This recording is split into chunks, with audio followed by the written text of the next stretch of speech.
気になるいびき、実は治療できるって知ってた？こんな人は要チェック。1、自分のいびきで目が覚める。2、家族にいびきを指摘された。3、昼間に眠くなる。4、寝て起きると口の中がカラカラ。5、手術やシップアップ以外の方法を探している。6、痛くない治療なら相談したい。そんなあなたにメス不要、麻酔なし、手術時間は20分程度のいびき治療。ナイトレーズエクセレントがおすすめ。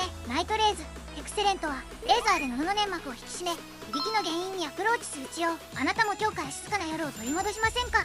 桜歯科医院ではレーザーを当てるだけの新しいいびき治療、地域発登場。初回17,600円税込みで受けられます。ご相談はメールまたはお電話にてお問い合わせください。